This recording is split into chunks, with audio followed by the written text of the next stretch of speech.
Facebook লাইভে এসে মাপ চেয়ে মিডিয়ার সামনে এটা উদ্যোগ করে। আসসালামু আলাইকুম।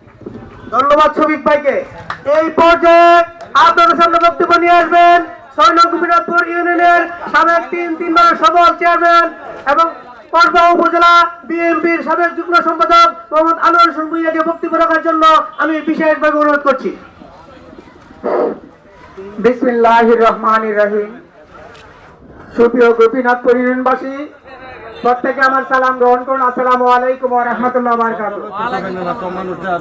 গোপীনাথপুর একটা আদর্শিক ইউনিয়ন।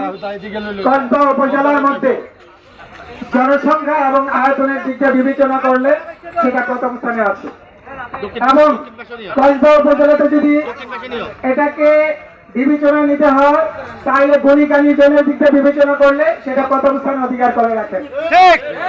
সেই গোপীনাথপুরকে নিয়ে একটি কুচক্রী মহল, একটা শকুনের দল, তথাকথিত এক ব্যক্তি লাইভে একটা বক্তব্য দিয়েছেন গোপীনাথপুরকে নাকি উনি আখড়ার সাথে সম্পৃক্ত করবেন। যতক্ষণ এই গোপীনাথপুরবাসী আছে ততক্ষণ গোপীনাথপুরের 1 ইঞ্চি মাটিও আখড়ার সাথে সম্পৃক্ত হবে না।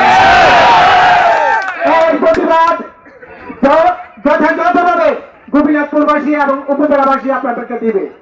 আমি মনে করি যিনি এই বক্তব্য দিয়েছেন আমার অভিভাবক আলহাজ গণমানুষের নেতা আমাদের প্রাণপ্রিয় এমপি মহোদয় আলহাজ জনাব মুশফিকুর রহমান সাহেবকে আমি বিনীতভাবে অনুরোধ করব এই বিষয়ে আপনাকে নজর দেওয়ার জন্য।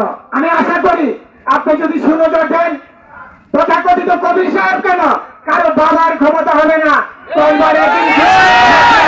সম্পৃক্ত করতে। আমি আশা রাখি আপনার মাধ্যমে কসবা উপজেলাবাসী এই ইউনিয়নকে রক্ষা করবেন। এমনকি যিনি বক্তব্য দিয়েছেন ওনার যদি শুভ বুদ্ধির উদয় ঘটে আশা করি ওনার লাইভে এসে ক্ষমা চেয়ে এটাকে প্রত্যাহার করে নেবেন।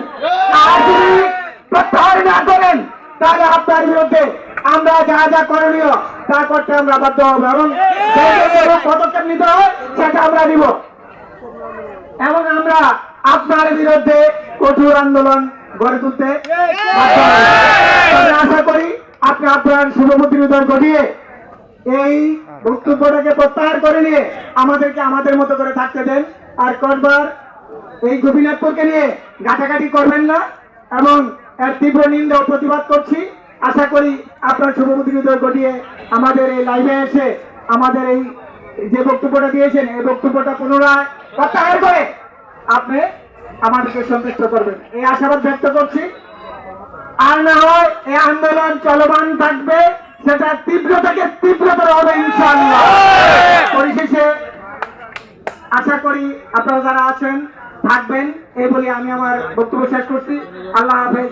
বাংলাদেশ জিন্দাবাদ, বিএনপি জিন্দাবাদ। আসসালামু আলাইকুম।